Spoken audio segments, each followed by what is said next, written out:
and Veterans for America, which is the group that was funded, is funded by the Koch brothers, was arguing for privatization.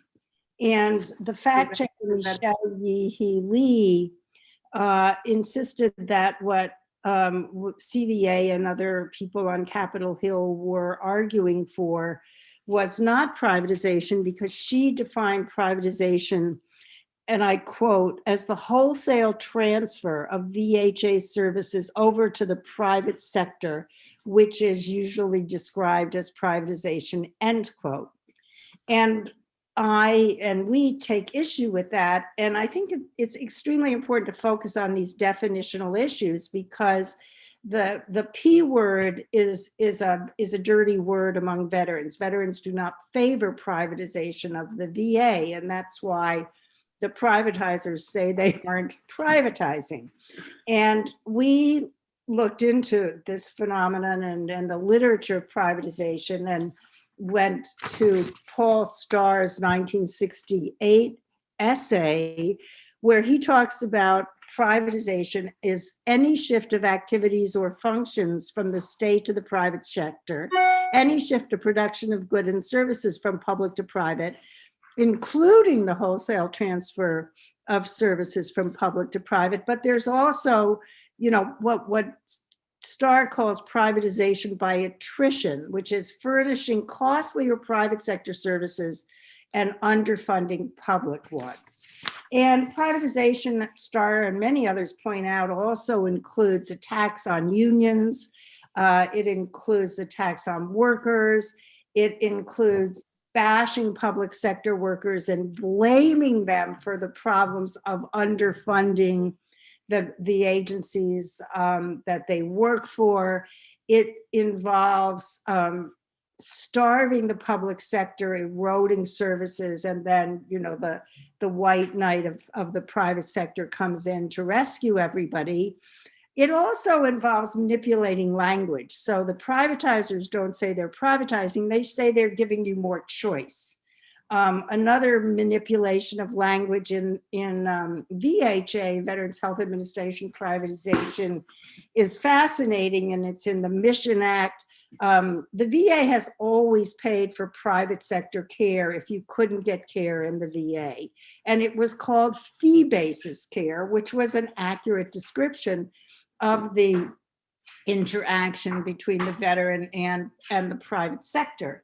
Now it's called community care. So there's the VA, VHA, and the community, which suggests that the VA isn't part of the American healthcare landscape, which many people believe anywhere. Just a couple of facts before we lead into Don Cohn and Charlene.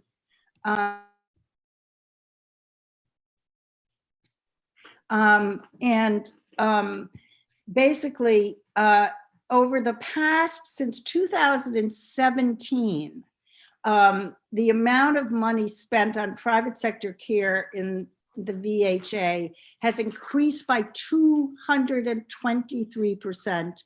The budget for in-house care has increased by 12%. In 2021, the budget for what they call community care, which I call corporate care, was 20% of the VA's clinical care budget. And that was an increase. So in just 1 year, the VA was spending what it spent between 2014 and 2017 under the Choice Act. So we see just this huge amount of money going out to the private sector, more and more veterans being shipped out to the private sector. You call up the VA now, a VA hospital now, and you can, and there's the VA, you want to talk to me about the VA, an operator says, or a voiceover says, or you can go directly to what they call community care.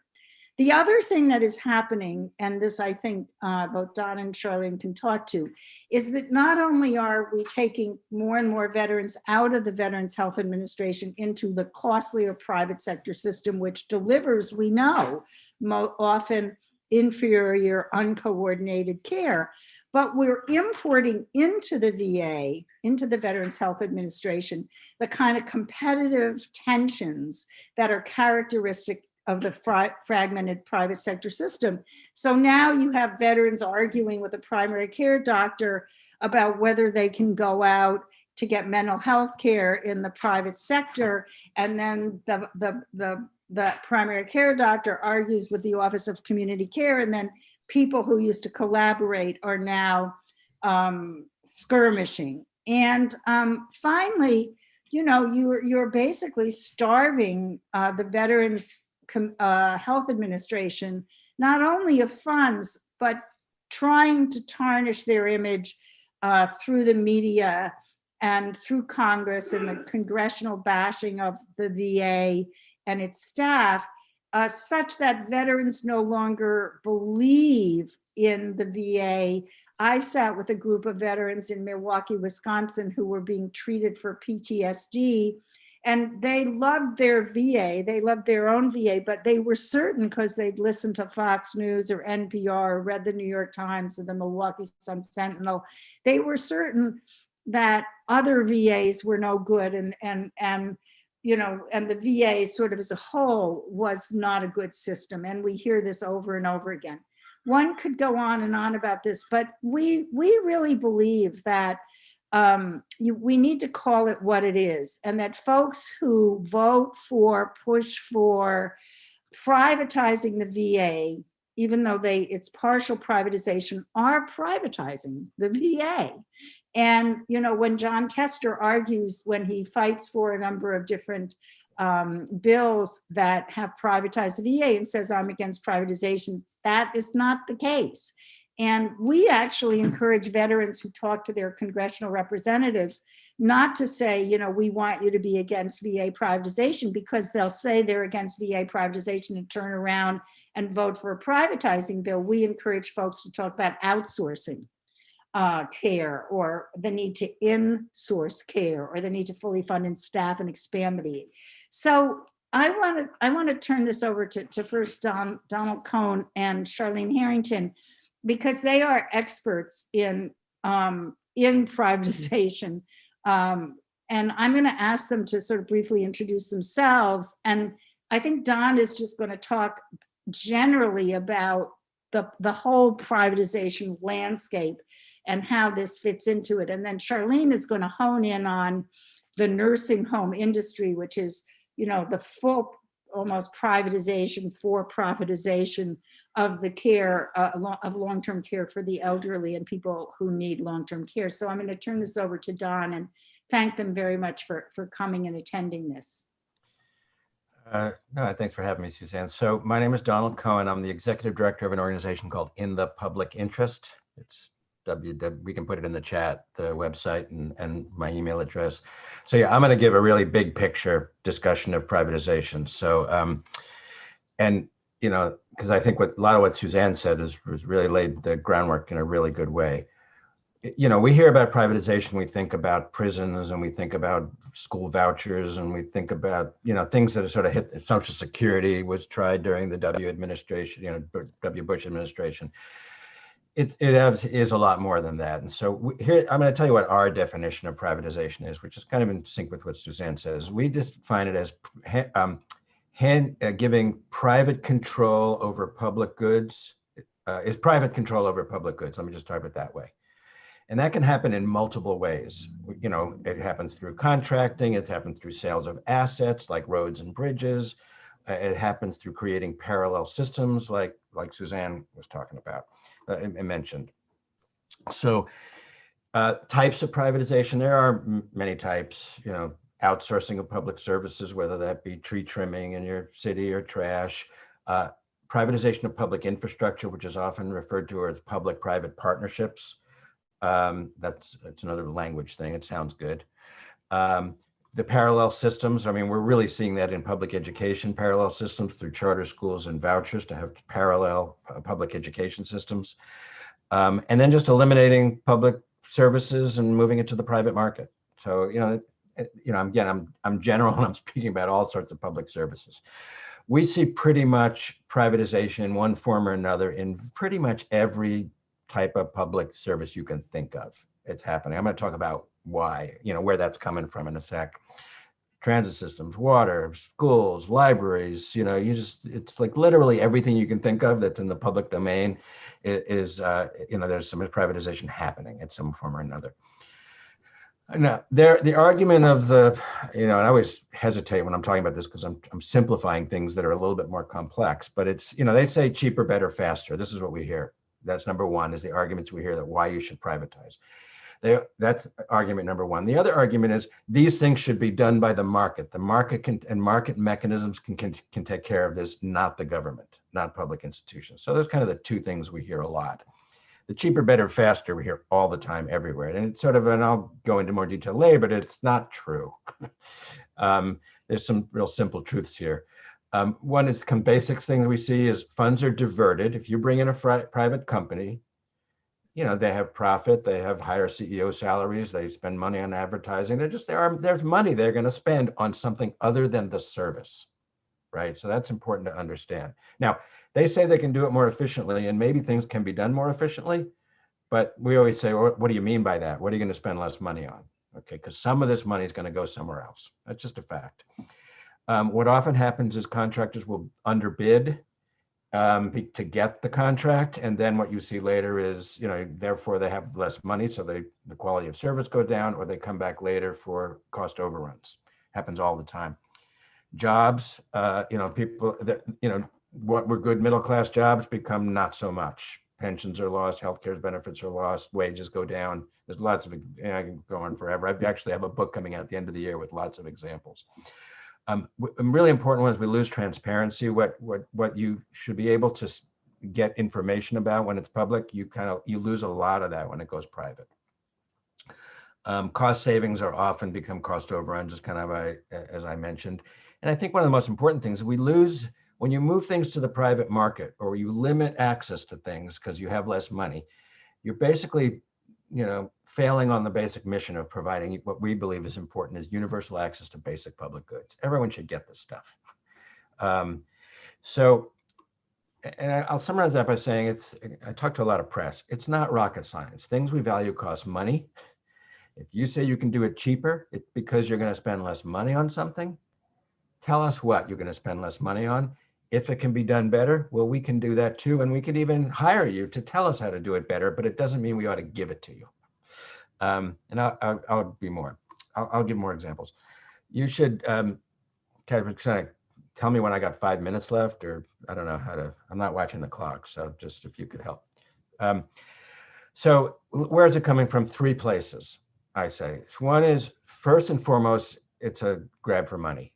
I don't know if anybody could answer this question. We don't really have time, but if anybody, I ask often when I'm in a group is if people know how much money is spent by governments in America every year, all governments. Now, not counting this last year because we had an extra couple of trillion pumped into the economy, but it's $7 trillion is spent every year by governments in America. If you're a corporation that provides a service, it's logical behavior, and you want to sell what you got, it's logical behavior to go where there's a market and money. So that's the $7 trillion. They're doing what they're supposed to do. They're looking for business.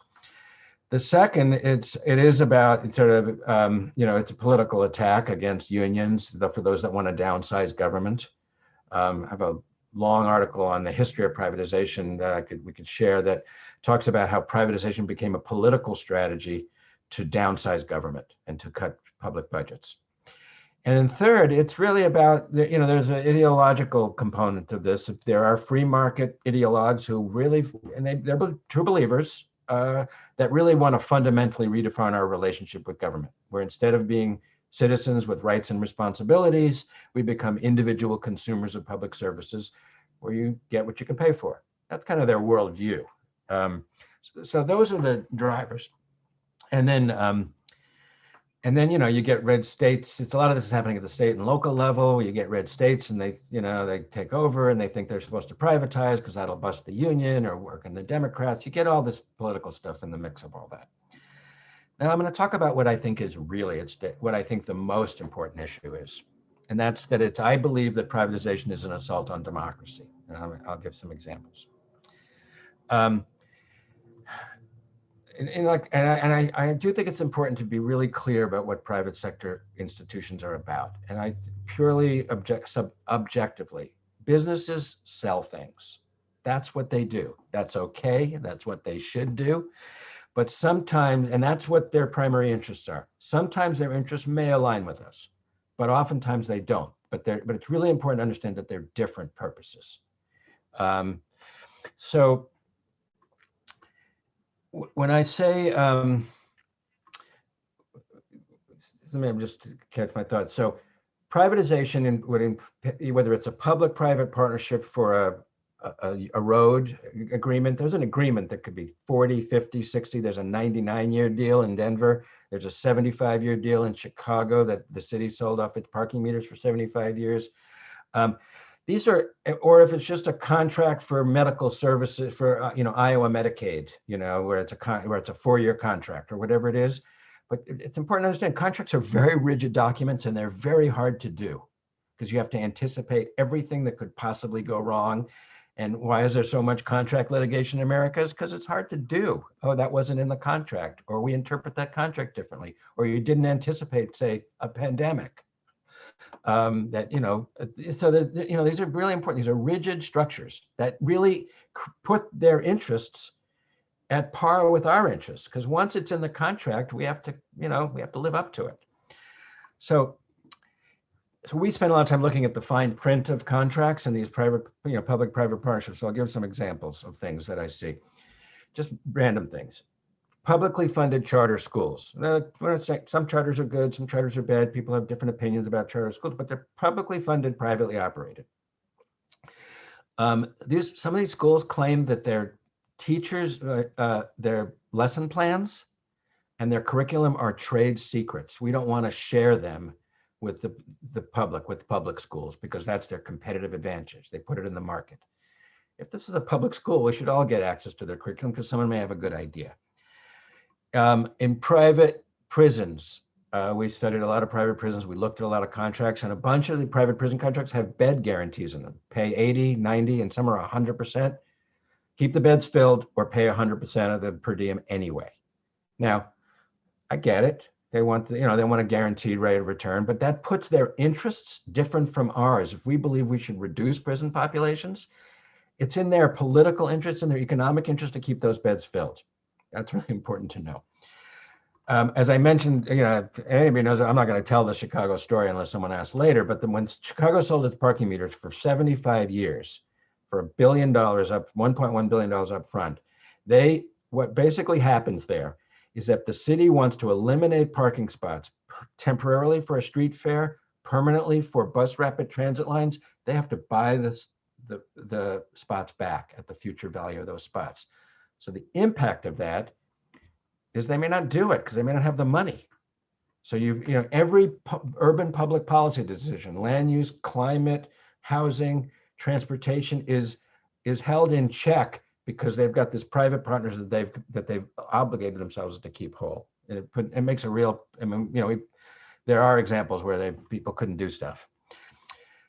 So let me go again. So I'm going to drill down on this a little bit more, because I think this is really the problem, is when this is about where we give in control, because we're codifying that control in some form of agreement or contract.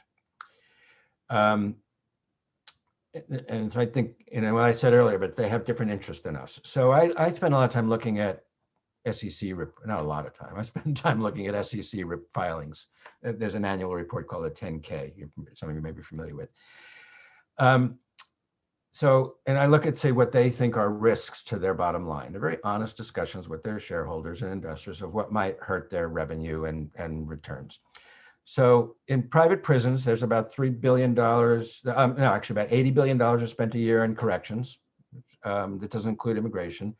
The two biggest private prison companies are billion-dollar companies. One had $3 billion a couple of years ago, one had $3.6 billion in revenues. There's lots of evidence that they don't do a good job. They cut corners, the wages are lower, bad things happen. There's a lot of horror stories in private prisons, but here's again what I see in their words, what could affect their bottom line.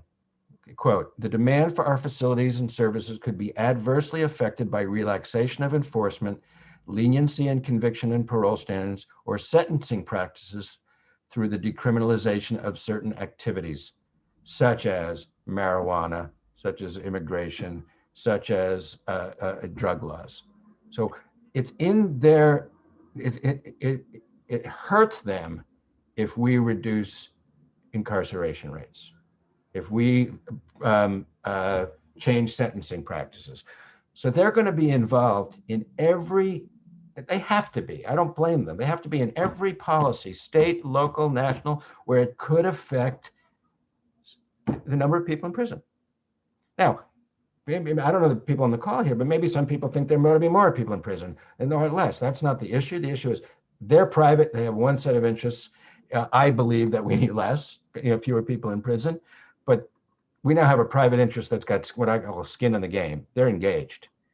Another example, water and wastewater. About $70 billion spent each year in water and wastewater. A lot of private companies are really big, some of them are global from France and other places.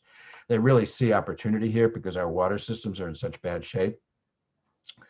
Their risk, and there's some, Fortune 500 companies, huge companies, they don't all do a terrible job. That's not the issue. Some of them do, some of them don't. But here's what they see as their risks.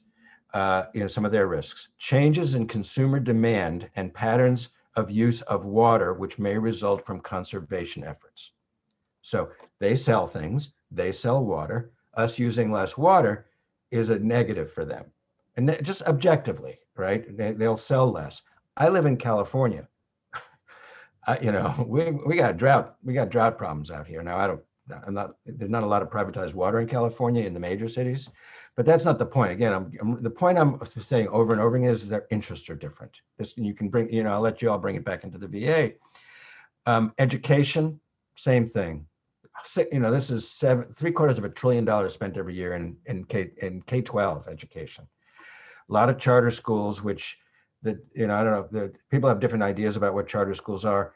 There is a difference, that I've come to believe, and happy to talk about it offline, is that the growth of charter schools is the privatization of the public education system. And we can give lots of examples. I had a kid in charter schools. It's not that individual charters are bad.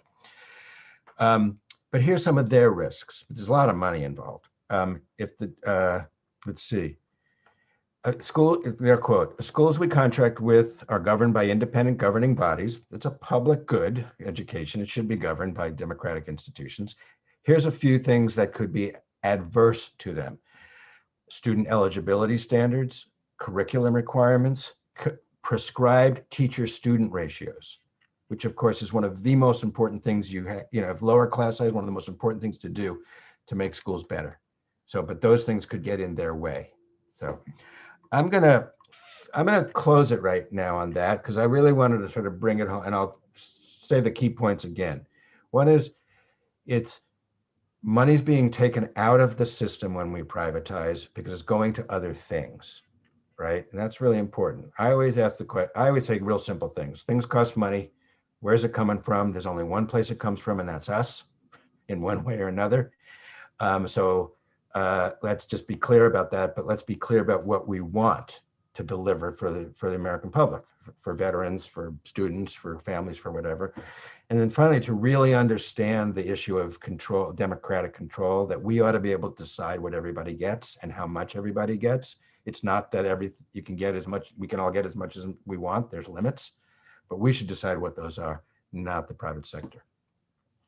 I'll hand it to you, Suzanne. Thank you so much. That was just super. And I think now we'll move to Charlene, who will really hone in on the private for-profit nursing home industry. Charlene. Yes, thank you, Suzanne. I'm a retired professor of nursing and sociology at the University of California, San Francisco. And I've spent my career studying long-term care and nursing homes. And so I want to talk today about nursing homes as a classic example of privatization and what happens with private nursing homes. As you probably know, the VA has 134 nursing homes that they call community living centers in 46 states and the District of Columbia. And most of these are owned and operated by the VA directly. And they have excellent reputations, they have good staffing, and they have high quality of care.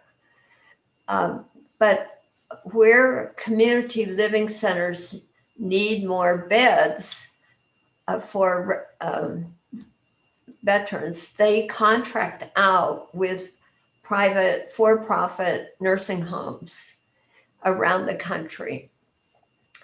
And in addition, there are state veterans homes, nursing homes, and many of these have contracts to actually be operated by private companies.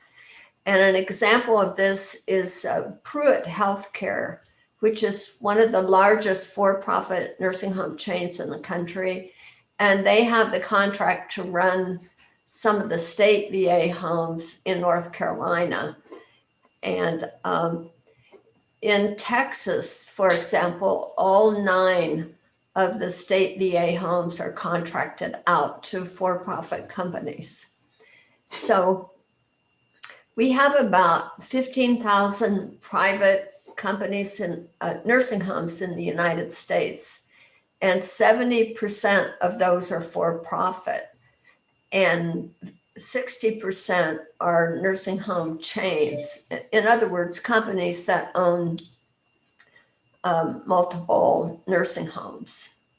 So what I would like to talk about today is the serious problems with for-profit nursing homes in terms of their quality, their ownership, and their financial transparency and accountability.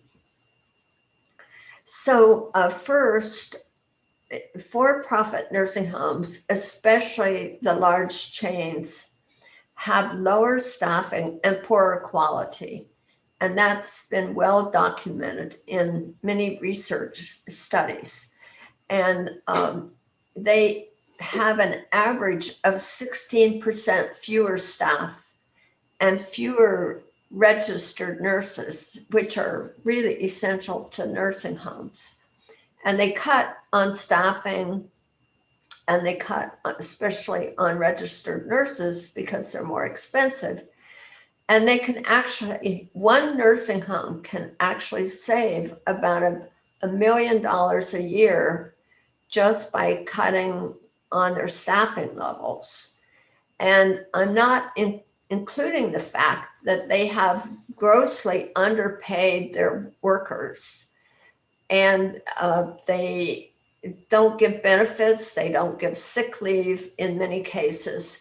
So many nursing home assistants that work in nursing homes are actually on Medicaid, and they have to use food stamps because of the low pay and benefits. These for-profit companies have more quality and compliance problems.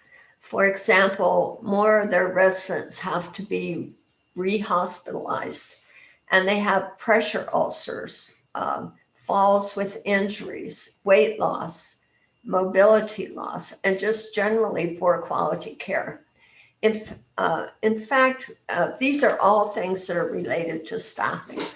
We know that 75% of all the private nursing homes had inadequate staffing before the pandemic, especially RN staffing.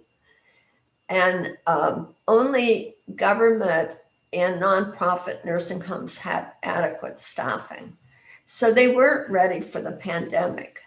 And what happened during the pandemic is tragic, because we had about 170,000 residents die, and 1.3 million nursing home residents that were infected with COVID. Racial and ethnic minorities are living in the poorest quality nursing homes in general, and they had much higher infection and death rates during the pandemic. And it's well documented from the research we've done that the for-profit nursing homes had higher COVID infection rates and deaths than the nonprofit and government. And one example of this was in North Carolina, in the Pruitt managed nursing home there. They had 36 nursing home residents died of COVID-19, and they had very low staffing, so it wasn't surprising. Then I'd like to move on to a second issue, and that's the complexity of the ownership of nursing homes, for-profit companies. Almost all of the for-profits have set up two separate companies for each nursing home. They have a property company and the operating company. And by having a separate property company, they can then charge rent to the operating company and pull out excessive, charge excessive rates for rent and pull out profits that way.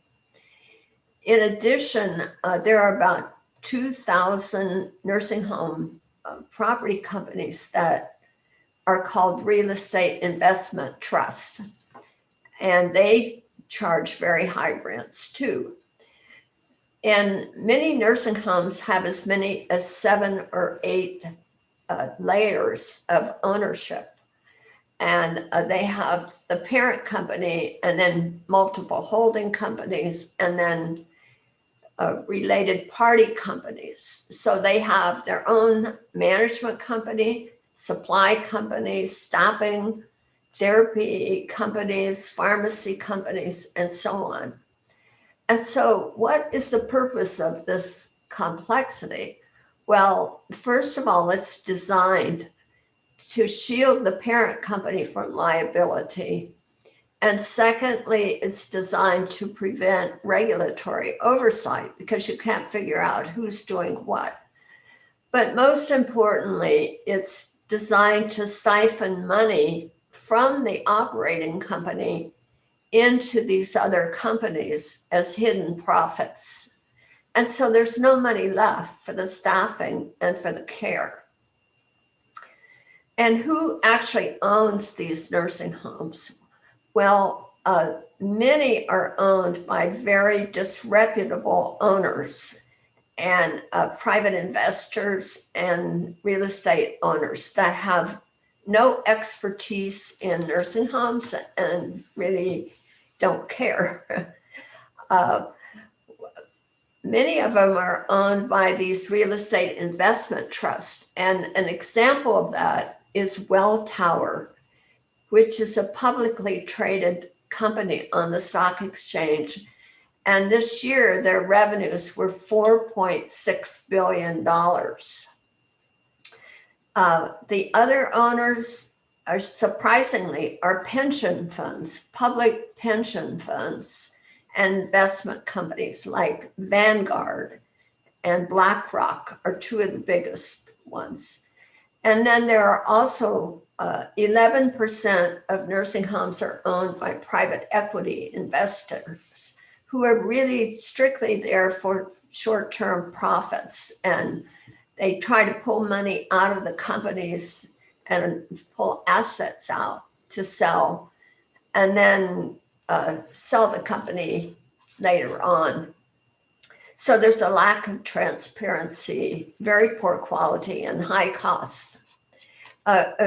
Just a recent study showed that private equity-owned nursing homes had 20,000 excess Medicare deaths of residents, and that was before the pandemic.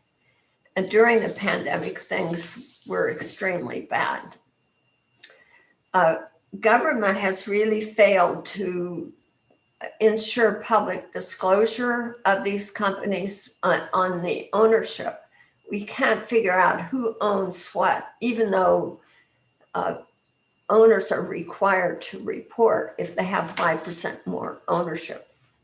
or more ownership. But the government does not audit the accuracy and the completeness of the ownership reporting. And so you have many bad owners with bad reputations who have been convicted of fraud or criminal activities, and they're buying and selling nursing homes constantly. One private equity company bought over 100 nursing homes in the middle of the pandemic. And government is just incapable, it seems, of regulating these companies because they're focused on individual nursing home operating companies rather than the chain operators. So there's almost no financial transparency and accountability with these private nursing homes, even though 63% of the funding comes from Medicare and Medicaid and the VA itself.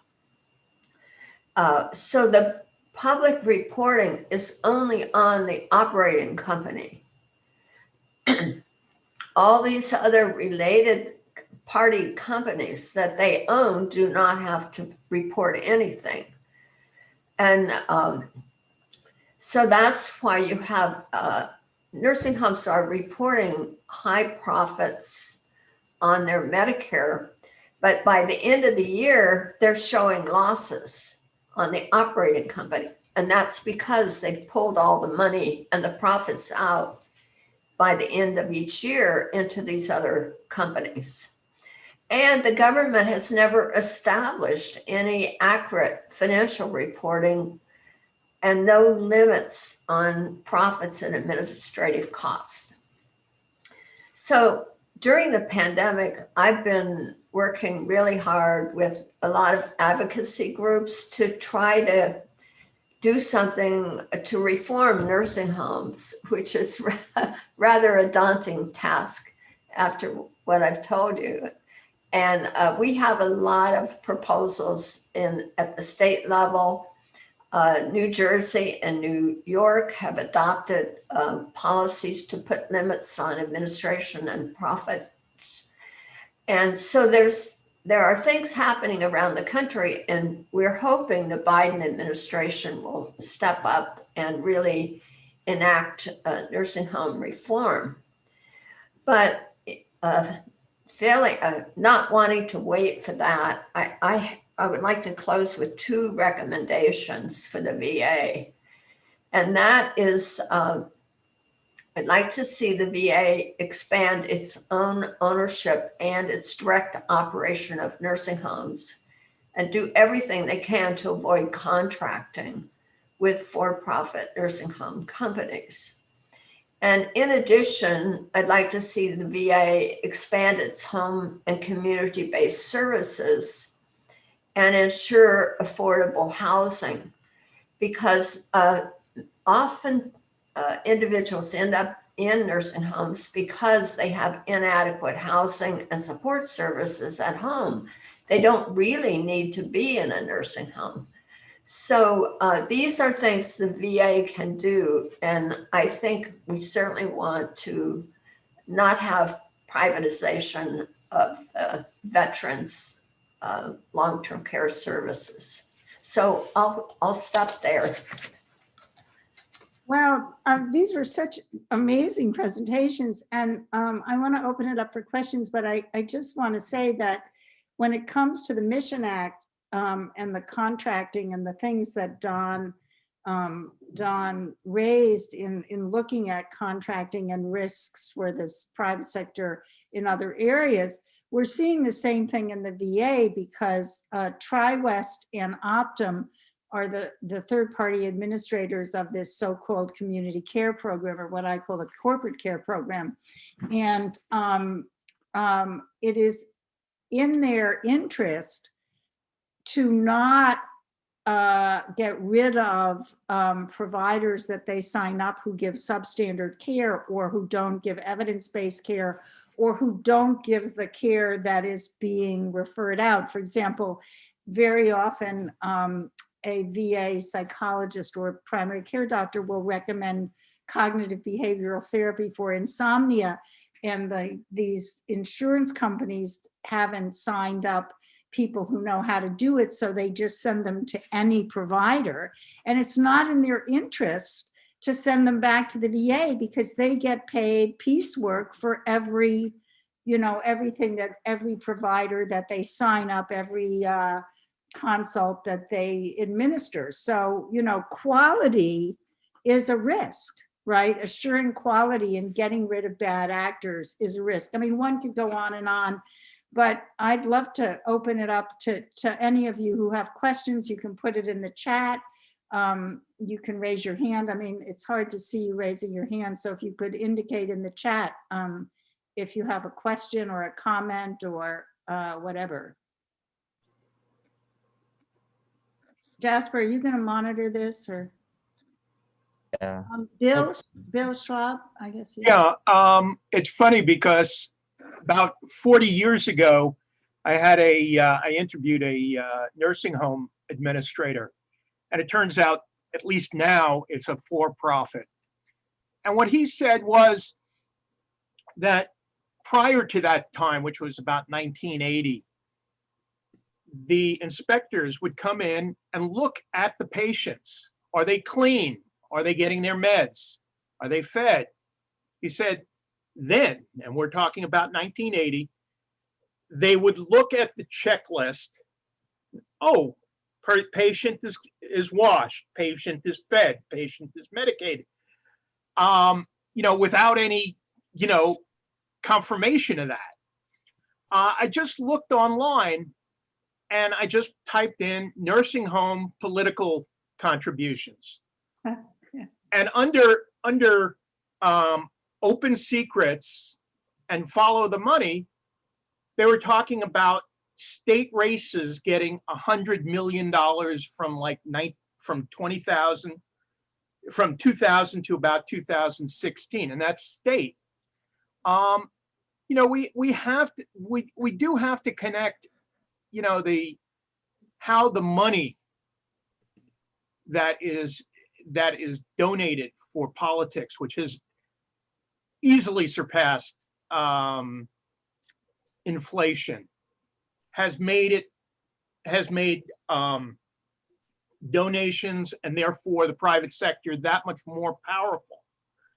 And almost, like the more and more in a cycle that that money is pumped in and that there are money influences, see the shrinking of what the public needs and the services that are being provided. You had mentioned, I think it was Suzanne who mentioned that 20% of the VA budget was being spent on this outsourcing. But how much of the services that were provided from the whole VA budget did that represent? In other words, if a patient gets service X, Y, and Z outsourced, what's the cost of that compared to at the VA? Bring it down to one patient, and then you say, okay, we had to provide services 100,000 times during the course of the year for VA patients.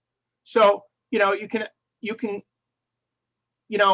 problem is, where is this being heard other than in this Zoom?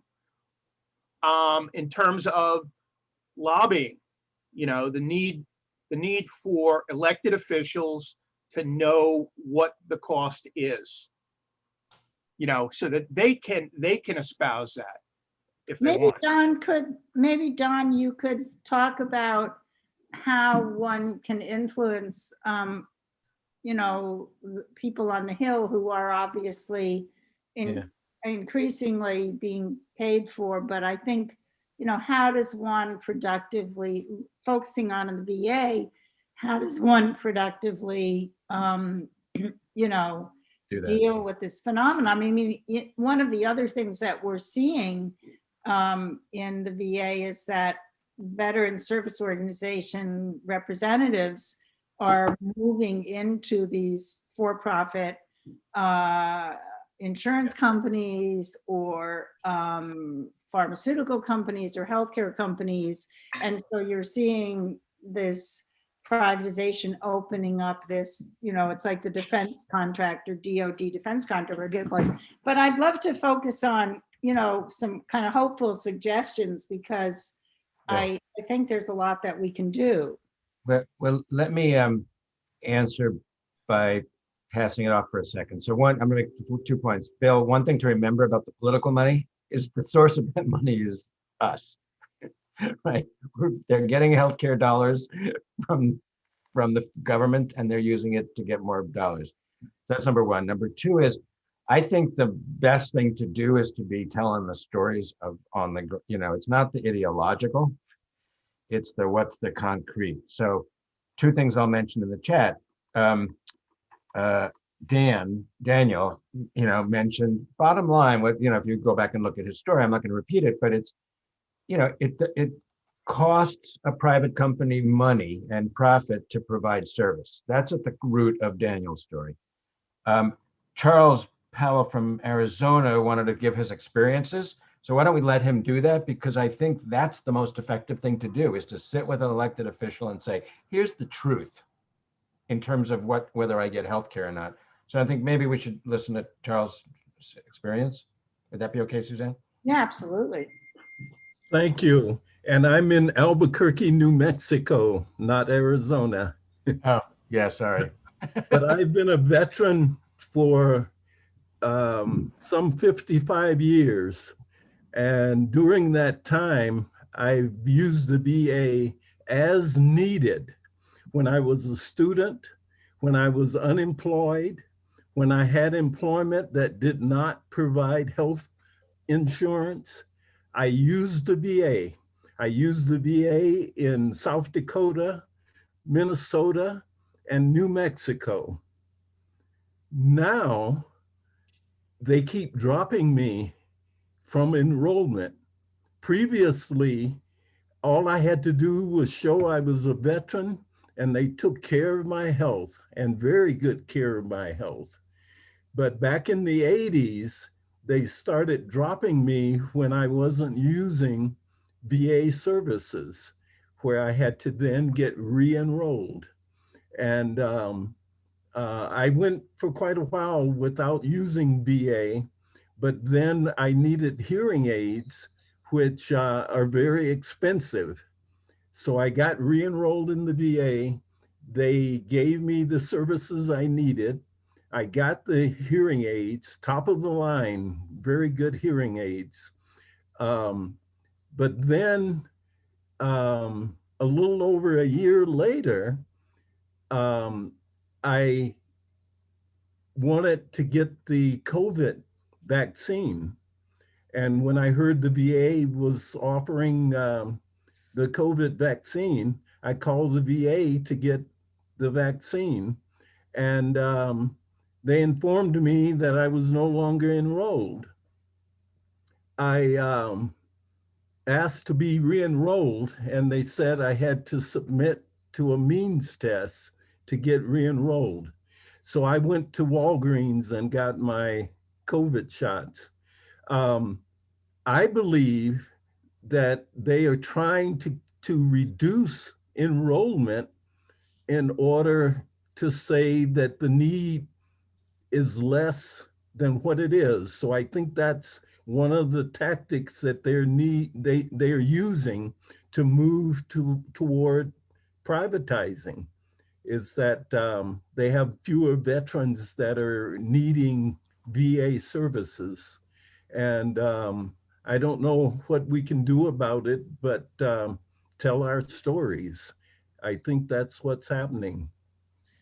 Yeah, Charles, just to react quickly to that, I mean, that's a incredibly frustrating story. And, one thing that often gets lost in all of this is the Veterans Benefits Administration, which is the wing of the VA that, processes benefits, approves them, does all of the paperwork side of things. And, in his final months in office, President Trump completely privatized what are called compensation and pension exams, which are what veterans have to go through almost all of the time to get benefits, to be evaluated on their And these private sector, I mean, this was another sort of money grabbing move for the private sector, but it also results in a lot of assessments that are not culturally informed. I mean, if you're a civilian clinician, it's very difficult to see and understand PTSD or military sexual assault, the symptoms from that. So, the other thing is that the VBA has long been underfunded. It's a very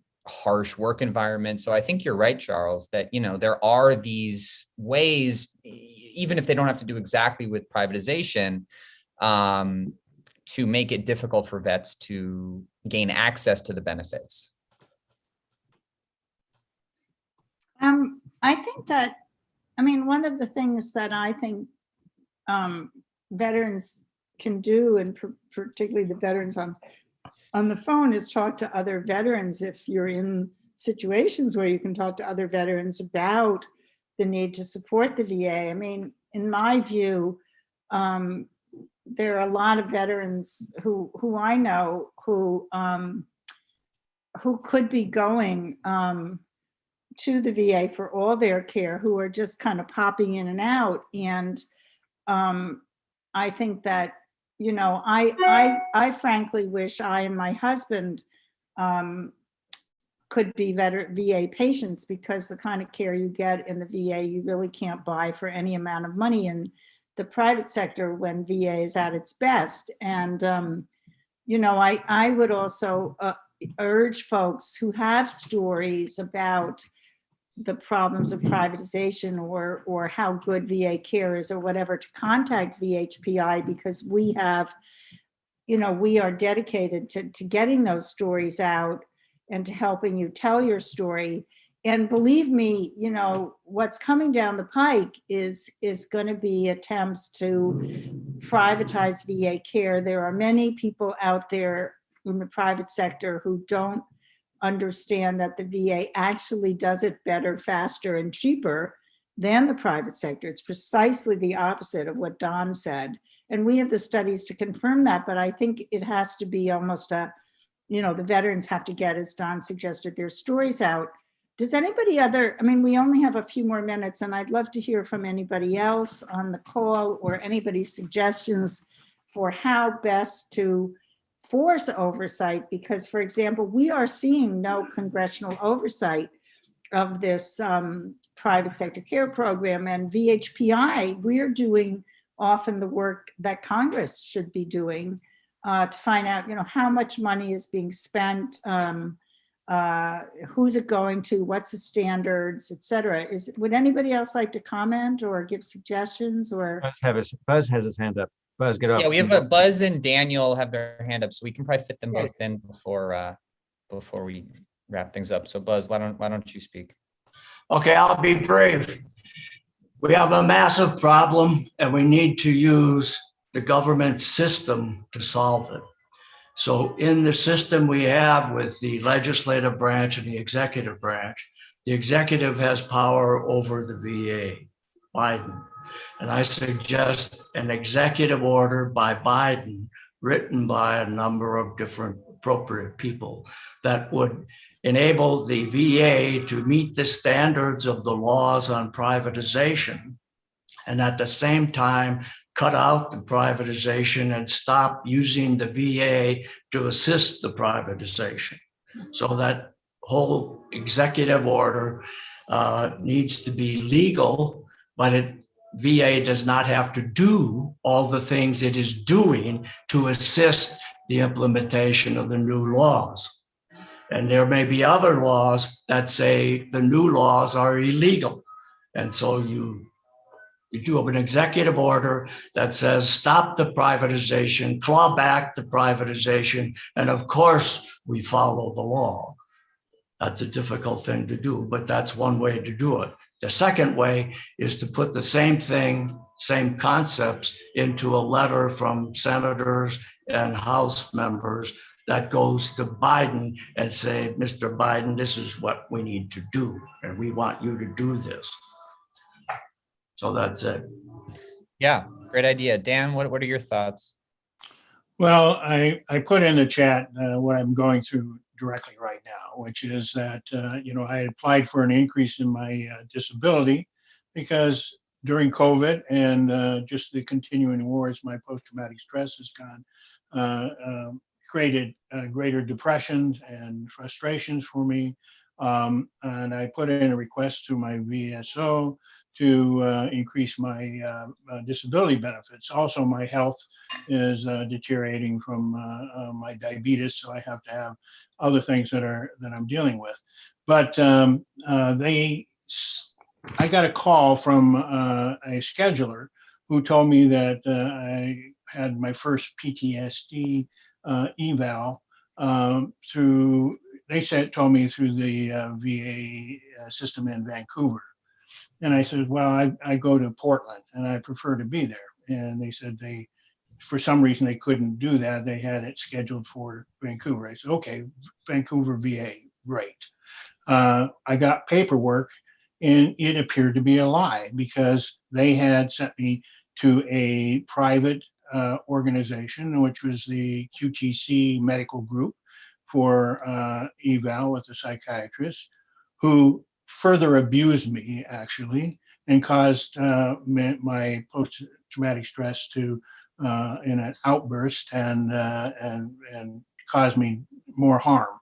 I've put in complaints to the Office of Inspector General, to the VA call center, to my VSO officer, to everybody.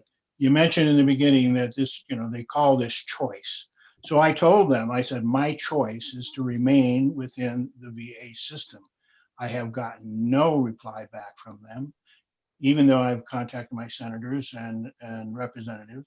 And hopefully, I mean, some have responded trying to look into it, and also to the director of the Oregon Veterans Affairs, and who is also an advisor to the governor. And she was very supportive of me. And I have, so telling the story, I'm telling the story, and that needs to be out there. But one thing I found is that I'm also very active with Medicare for All. And the reason to me that they're attacking the VA system is they want to privatize it because they're afraid of Medicare for All becoming something. If Medicare for All becomes something in this nation for everybody, privatization has gone away and the VA system will work. So we need to continue to support those two dual important healthcare systems. And so that's one area I think that we need to continue to push forward. Absolutely, Dan. And thanks for sharing your story. I mean, just a quick aside, the group QTC that performed this evaluation so terribly was acquired by Lockheed Martin a few years ago. So, I mean, there really is this, similar buildup, this industrial complex in the VA, similar to what we've seen in the military for a long time. And their primary purpose is profit. They are not well versed in these issues. They don't know how to handle PTSD much of the time. And I mean, luckily you are fighting, and so many vets have to fight to get these benefits. But so many others totally give up or fall into a really dark place. And so, this is a very urgent fight that we all need to continue. I think that about, sort of wraps it up for today. This has been a really fantastic discussion. We really appreciate you all being here. We want to thank Don and Charlene for their fantastic testimony today. I'm going to put the email for me in the chat if anybody has follow-up questions. This form will be on our YouTube page, and please go to veteranspolicy.org if you have anything else you want to sort of look up. We have a lot of policy papers there. But again, thanks everybody so much, and we'll all